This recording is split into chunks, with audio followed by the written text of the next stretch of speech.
Bienvenue dans le podcast 100K Révolution. Je suis Anne-Valérie Raucourt, je suis coach et mentor pour les femmes déterminées à développer leur entreprise en quittant les diktats, en affirmant qui elles sont, en faisant ce qu'elles aiment, en vivant plus de liberté et de joie. Ici, nous célébrons la puissance des femmes qui disent oui à leurs talents et les mettent au service d'un business florissant et d'une vie extraordinaire. Ce podcast vous montre comment appliquer les principes de l'énergie, du mindset, de la spiritualité et des stratégies alignées pour créer un succès indécent en partant de vous. Vous allez créer vos premiers 100K par an, puis par mois. Je l'ai fait. Vous pouvez le faire aussi. C'est la 100K Révolution. Bienvenue dans ce nouvel épisode du podcast 100K Révolution. Aujourd'hui, je vais vous bousculer un peu. Alors, je ne vais pas vous bousculer, vous, personnellement, mais je vais aller chahuter certaines pensées ou certaines idées que vous avez peut-être. Ce podcast m'a été inspiré par certaines questions que j'ai par mes clientes au sein du programme 100K Révolution, une en particulier que j'évoquerai tout à l'heure. Et je vais prendre cette liberté d'aller vous chahuter un peu parce que je les aime, mes clientes, parce que je vous aime, vous qui m'écoutez.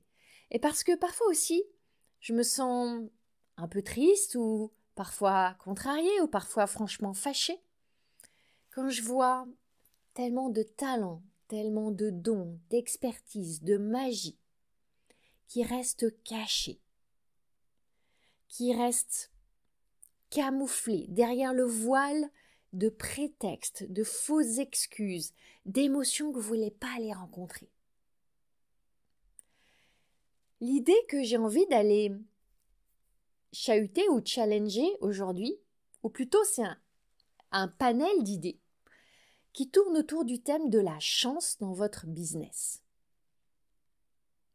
Et je vois souvent cette idée, cette conception que dans le développement de leur entreprise, il y en a certaines qui ont de la chance et d'autres qui n'ont pas de chance ou qui ont moins de chance. Et là, évidemment, vous vous comparez.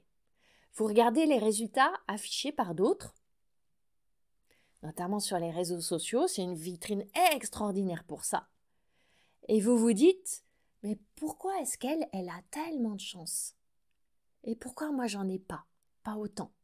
Pourquoi est-ce qu'elle a déjà atteint les 100 000, les 500 000, le million, et moi pas? Pourquoi est-ce qu'elle a mis 1 an, et puis moi j'en suis à 3 ans, et je rame encore? Pourquoi est-ce qu'elle a une audience de 100 000 followers et moi j'ai ramé pendant 6 mois pour en avoir 100? Et cette idée de la chance, elle prend aussi une autre forme. C'est que un jour, enfin, la chance va vous sourire, mais à une certaine condition. Quand vous aurez trouvé le truc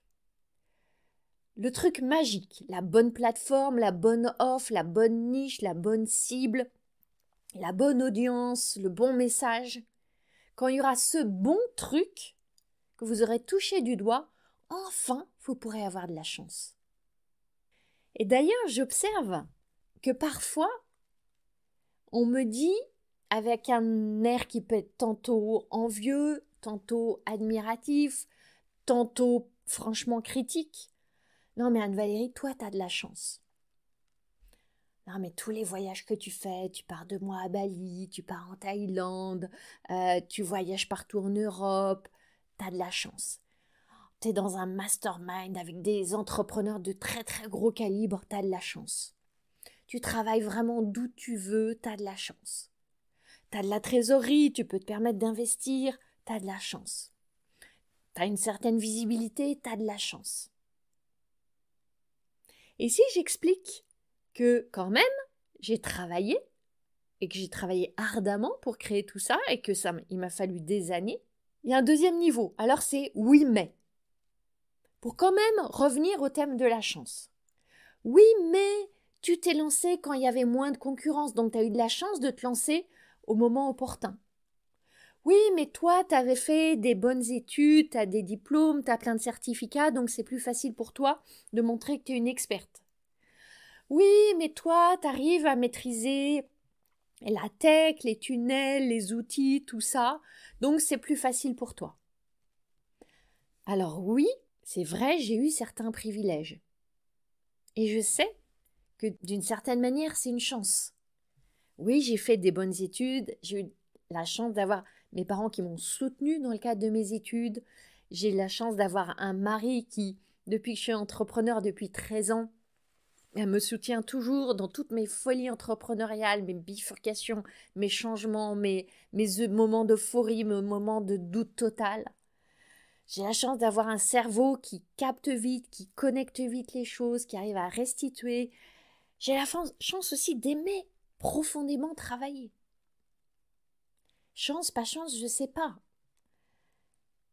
Et en même temps, je pourrais dire que sous plein d'autres aspects, j'ai pas été privilégiée ou j'ai pas eu de chance. J'ai jamais eu aucun entrepreneur dans ma famille.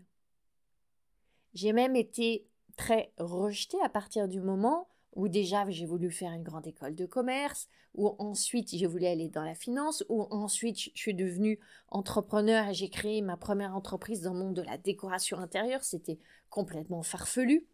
J'ai fait des choix dans ma vie personnelle aussi qui ont fait que j'ai vraiment été quelque part déloyale à ce que souhaitaient mes parents pour moi. Donc ça a créé beaucoup de clash, je peux le dire comme ça.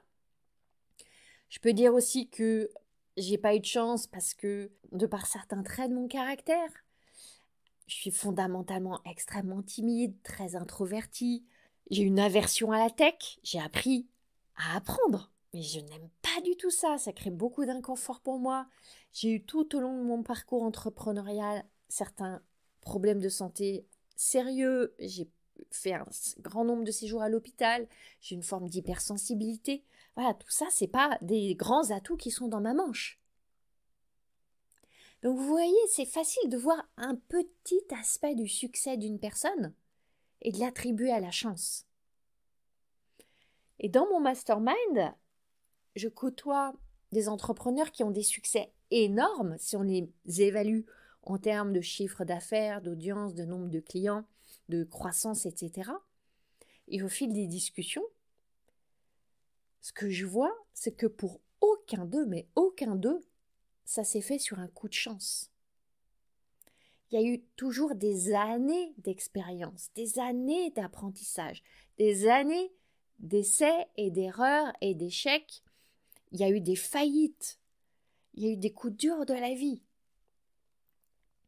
Et quand vous voyez aujourd'hui un auteur à succès, un entrepreneur qui a une réussite flamboyante, un conférencier qui remplit des salles de milliers de personnes, demandez-vous quel a été leur chemin, par quoi ils sont passés, par quelles épreuves, par quels échecs, par quels doutes, par quel chemin de traverse.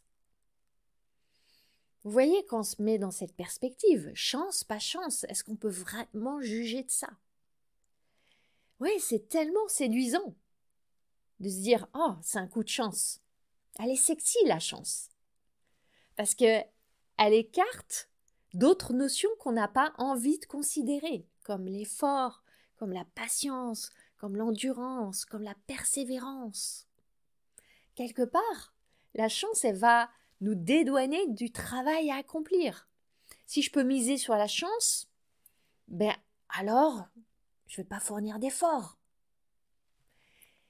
Et tous les discours qui s'épanouissent autour de la loi de l'attraction, de la fameuse manifestation, ils vont dans ce sens en fait.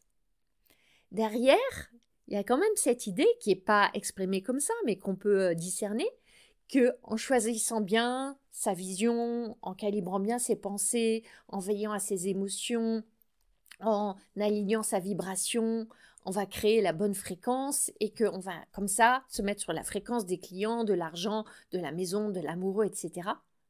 sans trop d'efforts. Ça parle de passage à l'action, de plus en plus, parce qu'il y a eu beaucoup de critiques autour de tout ça.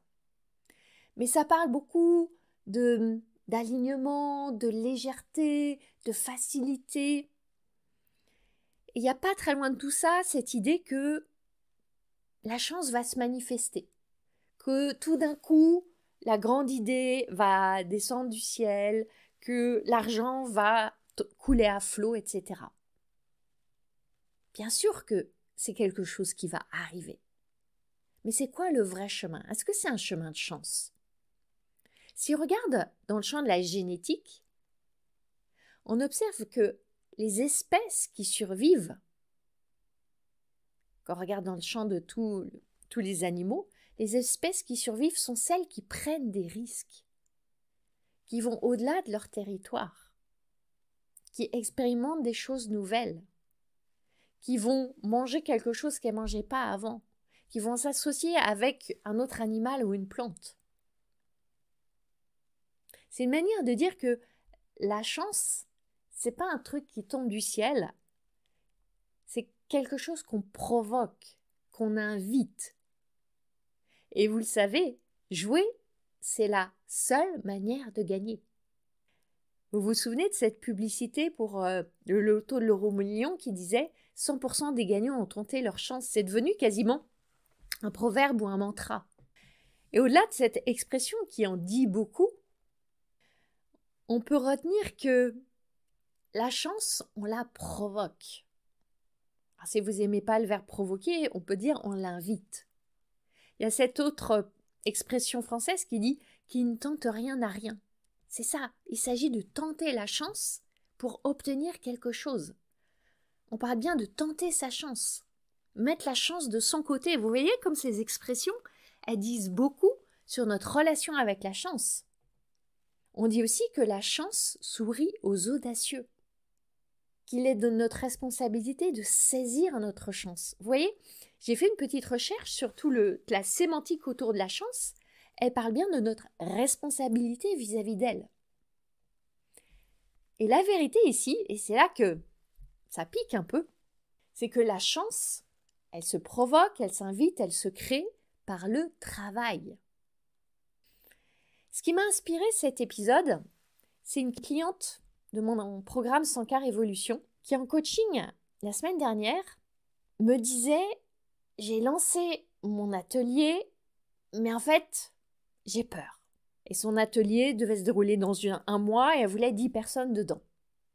On a exploré et en fait, la vraie peur qu'elle avait, c'est pas qu'il y ait personne, que ça soit un flop dans le sens où personne ne s'inscrirait.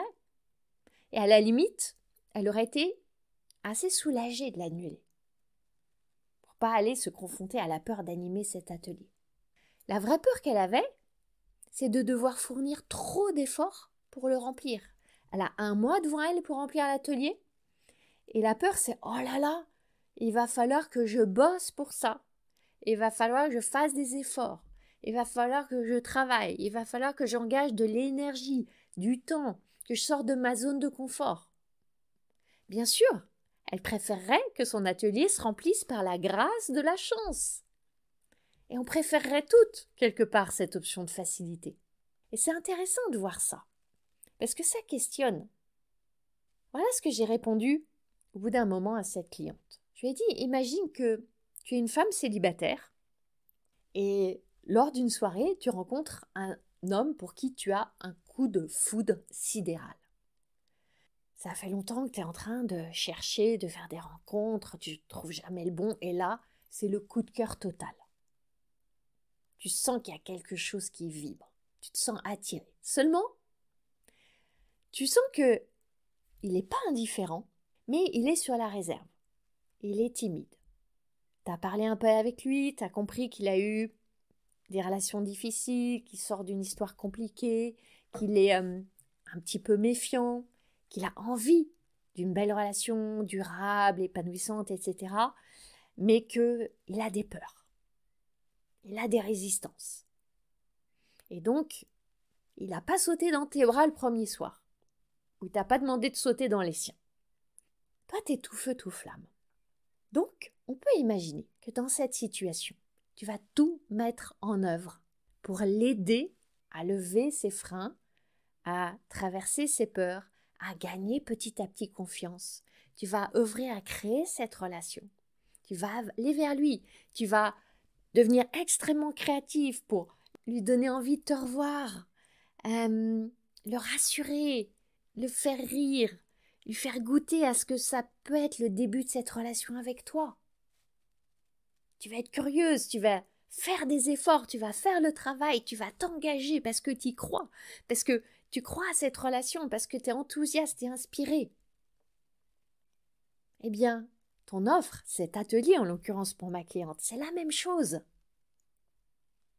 Si tu aimes ton atelier, si tu aimes servir, si tu aimes œuvrer pour tes clientes, si tu aimes les accompagner, si tu aimes être avec elles, animer, transmettre, partager, vivre des moments ensemble, eh bien peut-être que ça vaut la peine de faire l'effort, d'aller à leur rencontre, de les rassurer, de leur donner confiance, de les aider à lever leurs objections.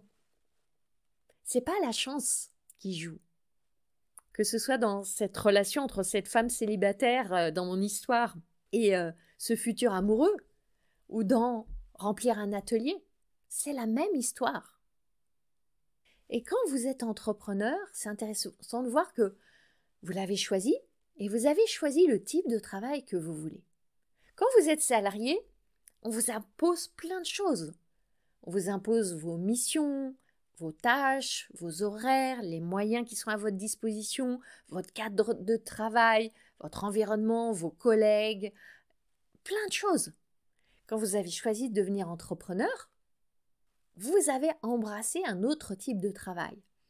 Seulement, dans ce type de travail, il y a souvent des éléments qui sont quasiment incontournables. Et on en parle beaucoup dans ce podcast, comme le marketing, comme communiquer, comme vendre. Ce sont des incontournables quand on est entrepreneur.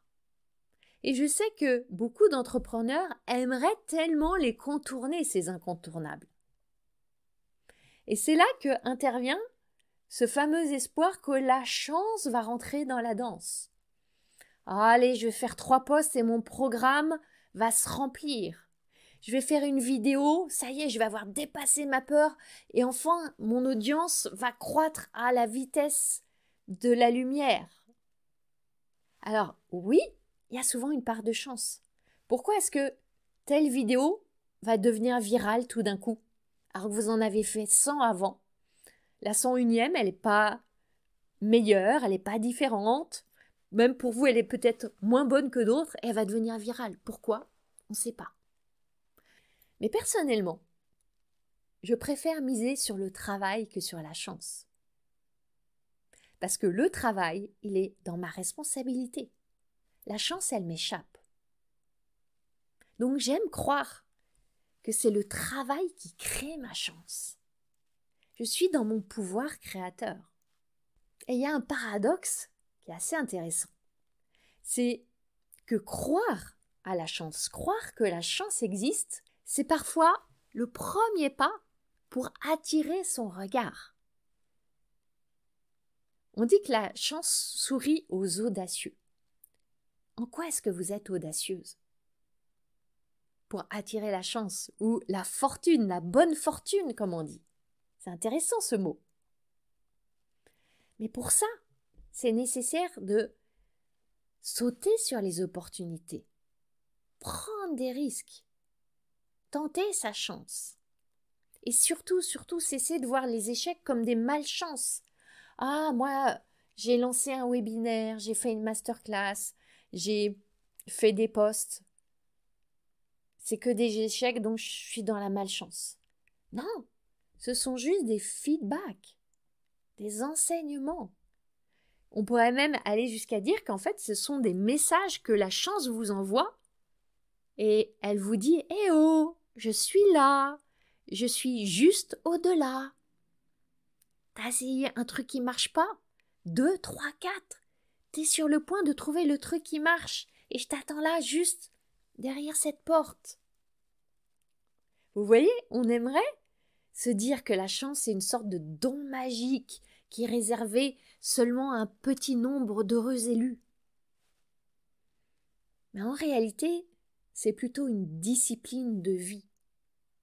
Une discipline que chacune peut décider d'adopter. C'est une façon de voir le monde, d'entrer en relation. Alors, en relation avec les autres, qui le plus souvent sont les messagers des opportunités, Mais pas seulement. Quand je parle de relation, aussi la relation avec votre entreprise. Est-ce que vous voyez votre entreprise comme un cadeau, comme une chance? La relation avec vos offres. Est-ce que vous les voyez comme des cadeaux, comme des chances? Dans 100K Révolution, on parle des offres comme des cadeaux. C'est des cadeaux que vous offrez au monde, à vos clients. Le cadeau de vos dons, de vos talents, de votre expérience, de votre expertise. Votre relation avec l'argent. Est-ce que vous croyez que vous avez de la chance avec l'argent? Que l'argent veut être un vecteur de chance pour vous? Maintenant, je vais poursuivre un petit peu et remettre encore un petit coup de poil à gratter. Combien de fois est-ce qu'on se plaint du manque de résultats qu'on a? Et quand on regarde en réalité, c'est seulement le fruit du manque de travail qu'on engage. Très souvent, manque de résultats égale manque de travail. Et derrière manque de travail, j'entends manque de travail aligné et soutenu par une énergie alignée, bien sûr. Mais quand on n'a pas une énergie alignée, on ne va pas poser les actions, s'engager, faire le travail. Et ça requiert une honnêteté radicale. Et attention, je ne suis pas ici du tout en train de parler de se tuer à la tâche, de tout sacrifier, de travailler jour et nuit, de s'épuiser. Il ne s'agit absolument pas de ça. Je parle d'aller aussi mettre de l'énergie là où on a moins envie, là où on se sent moins inspiré et aspiré, d'aller rencontrer la peur, de faire ce truc qui nous tétanise, d'oser être regardé par nos amis et notre famille peut-être de travers, de dire ce oui, de dire ce non, d'y aller quoi, pour de bon. Et je suis toujours frappée quand j'ai une cliente qui me dit « J'ai lancé mon offre, mais personne n'achète. » Ou « J'ai eu seulement 1 ou 2 clients. » Et que je demande combien de fois tu en as parlé. « Ah ben j'ai fait 3 posts et un live. » Ou « J'ai fait un webinaire et ça n'a pas marché. » Ta chance, tu l'as créée, c'est ça que j'ai envie de lui dire à cette femme-là. Alors bien sûr, on va explorer, décortiquer, aller voir tous les rouages de la stratégie, le mindset dans lequel elle était, l'énergie qui sous-tendait tout ça. Et pour revenir sur la chance, je crois aussi que ça commence par un socle important, l'appréciation.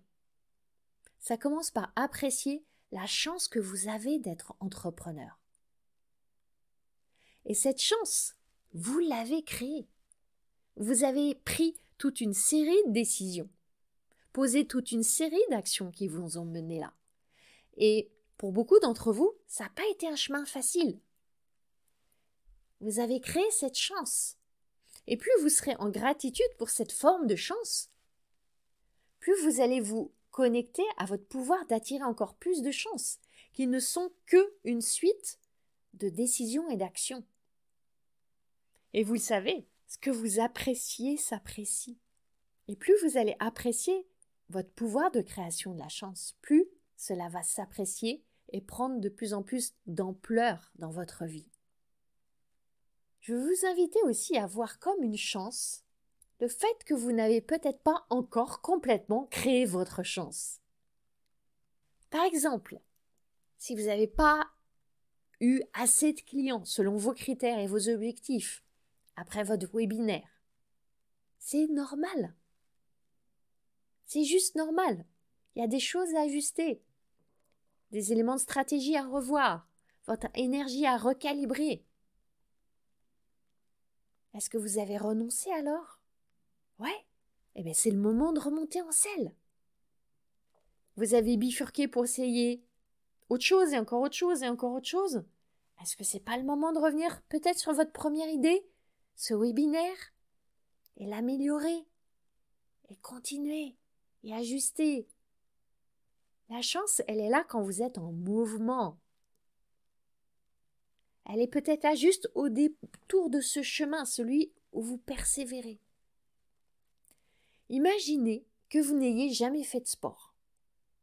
Je vais poser l'hypothèse que dans ce cas-là, peut-être que vous avez des muscles un peu atrophiés, un peu moumou, ces mollassons là-dedans. Et vous voulez avoir enfin un corps musclé, un corps sculpté, des muscles fuselés.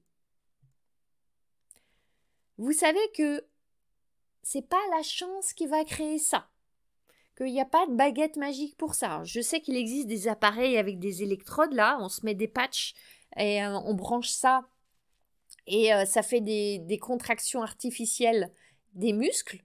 Ok, je ne sais pas les résultats que ça fait. Si c'était tellement magique, je pense que tout le monde le ferait. Donc, globalement, vous savez que si vous entrez dans un programme de sport, d'exercice, si vous faites par exemple du sport 5 fois par semaine, que vous régulez votre alimentation, dans votre programme sportif, vous avez un mélange de cardio, d'exercices plus de musculation avec des poids ou des appareils, vous mettez aussi du stretching pour étirer vos muscles. Vous savez que à la longue, vous allez inévitablement tonifier vos muscles, qui vont devenir de plus en plus forts, que vous allez créer petit à petit ce corps que vous voulez avoir. Ouais, seulement, ça va prendre des semaines, peut-être même des mois, ça dépend de quel stade vous partez. Et vous savez aussi que si vous arrêtez votre entraînement pendant plusieurs semaines, eh bien les muscles vont fondre petit à petit. Est-ce que vous allez alors vous dire « Oh non, j'ai vraiment pas de chance. Mon corps, il se muscle pas tout seul, je comprends pas. » Non, vous savez que c'est votre responsabilité. C'est à vous de créer ces muscles. Et vous savez ce que vous avez à faire. Eh bien, dans votre business, c'est la même chose. Vous savez très bien, au fond de vous, que pour créer des résultats différents, vous avez à devenir différente. Peut-être que c'est vous améliorer dans votre expertise, l'approfondir, l'enrichir encore. Peut-être que vous avez à devenir meilleur dans votre capacité à parler plus souvent de ce que vous faites, de votre offre, de votre spécialité, de ce que vous aimez, de qui vous êtes. Peut-être que vous avez à vous améliorer dans votre manière d'en parler, dans votre message. Peut-être que c'est dans l'art de la vente que vous avez à acquérir des compétences. Vous le savez au fond de vous. Très souvent, j'entends mes clientes qui viennent vers moi en disant « je ne sais pas ». Vous savez toujours. Il y a toujours une partie de vous qui sait. Seulement, ça nécessite du travail. Et ouais, on voudrait que la chance intervienne, qu'elle nous sauve du travail.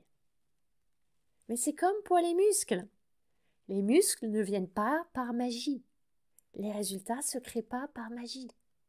Et en devenant entrepreneur, vous n'avez pas choisi une voie où c'est la chance qui va diriger toute votre trajectoire. Non, c'est vous. Et vous avez tout pour ça. Vous avez les ressources, vous avez l'énergie, vous avez un cerveau qui sait créer de la valeur.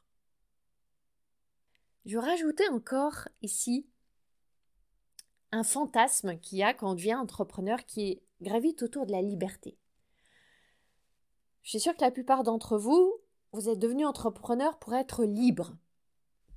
Et oui, ça me parle tellement ça. Je suis devenue entrepreneur pour la liberté en grande partie. Mais être libre, est-ce que ça veut dire faire tout ce qu'on veut? Pour moi, être libre, ça veut dire choisir la manière dont je fais les choses. Et quand je dis la manière, ça veut dire deux choses en fait. Ça veut dire comment concrètement je vais développer mon entreprise. Par exemple, il y a 1000 manières de faire connaître vos offres. Il n'y a pas un modèle, même si souvent on essaye de vous vendre un modèle. Il y a 1000 modèles. Il est nécessaire que vous fassiez connaître votre offre, mais à votre manière. Et c'est là qu'intervient votre liberté. La liberté de façonner, de dessiner, de designer votre manière d'en parler, de communiquer, de faire votre marketing. Et la deuxième chose, c'est être libre de choisir comment je dirige mon esprit au cœur de ce travail. Est-ce que je le laisse vagabonder? Si je le laisse vagabonder, il va au naturel aller vagabonder dans les territoire négatif et sombre, ou est-ce que je le dirige pour aller vers ma vision, vers mes objectifs, vers la personne que je veux devenir? Souvenez-vous, vous qui m'écoutez et qui êtes dans un métier de l'accompagnement ou de la transmission au sens large, un métier d'expertise, vous aimez aider, vous aimez servir, je crois enfin. Et si vous considériez que faire votre marketing, c'est aider les gens à l'avance, les aider déjà par petites touches à créer des transformations, à avoir des nouvelles prises de conscience, à avoir des nouvelles possibilités. Et si vous voyez que vendre, c'est aussi aider les gens à prendre une décision, pas la terre entière. Les personnes qui désirent, qui sont prêtes, qui sont mûres, qui ont envie de ce que vous offrez, les aider à prendre ces décisions, à croire que c'est possible pour eux, à croire qu'ils vont y arriver, à croire qu'il y a un avenir différent qui s'ouvre à eux. Donc là, si, quand vous m'écoutez, vous vous dites que vous n'êtes pas enthousiaste à l'idée d'aider, sous toutes ses formes, quelle que soit l'étape du processus, pas seulement quand la personne elle est cliente, mais avant, c'est peut-être le moment de revenir à votre mission, à vos valeurs, à votre vision, à vos désirs. Et vous voyez, ce podcast, c'en est un parfait exemple. Je consacre du temps à préparer les épisodes, à les enregistrer, ensuite à créer un descriptif. Je suis aidée pour tout ce qui est la mise en ligne, la diffusion, etc. J'engage beaucoup de temps, j'engage beaucoup d'énergie. Je crée de la valeur. Et je le fais gratuitement, gracieusement. Et j'aime ça. Et je tiens le rythme d'un épisode par semaine, quoi qu'il advienne. C'est un engagement, ça nécessite de la persévérance. Par moments, je suis un peu à court de temps. Et je le fais. C'est ma manière d'aider gratuitement. C'est quoi votre manière à vous? Parce que le podcast, j'aime ça. C'est pour moi un fabuleux outil de transmission. C'est quoi votre outil à vous? Votre canal à vous?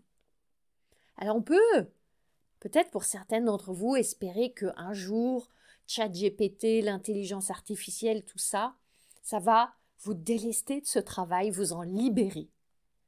Pour ma part, j'en doute.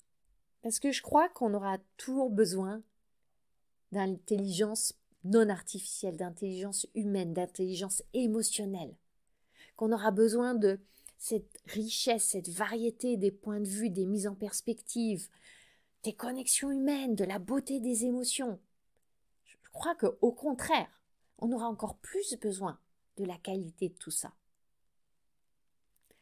Alors, si on arrêtait de se demander pourquoi on n'a pas plus de chance, quand ça nous traverse l'esprit, si vous arrêtiez de vous comparer à celles qui ont pseudo tellement de chance, si vous cessiez d'attendre le truc magique qui va enfin attirer la chance. Je sais quand je vous pose ces questions, je sais que ça secoue. Parce que je vous parle de travail, d'engagement, de persévérance, de patience, de mots qui font pas trop rêver. Mais je suis pas en train de vous dire que la chance n'existe pas.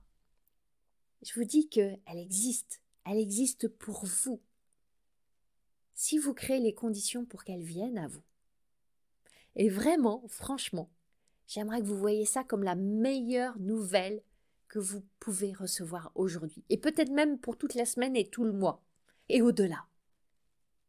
Parce que ça veut dire que vous avez tellement de pouvoir, que votre potentiel de réussite, il est encore tellement sous-exploité. Et que vous savez exactement quel est votre chemin du succès. C'est vraiment mon message d'encouragement pour vous. La chance veut vous sourire. Elle attend seulement que vous vous présentiez devant sa porte, après avoir retroussé vos manches, traversé quelques échecs, peut-être un paquet d'émotions, et que vous lui disiez « Je suis là, j'y crois, tu vois ». Alors je vous souhaite une magnifique suite de journée dans cette rencontre avec la chance.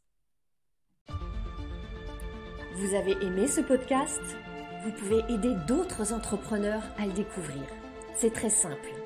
Vous laissez une note et un commentaire sur votre plateforme d'écoute préférée. Vous pouvez aussi partager le visuel ou une capture écran en me taguant sur vos réseaux sociaux. Un immense merci.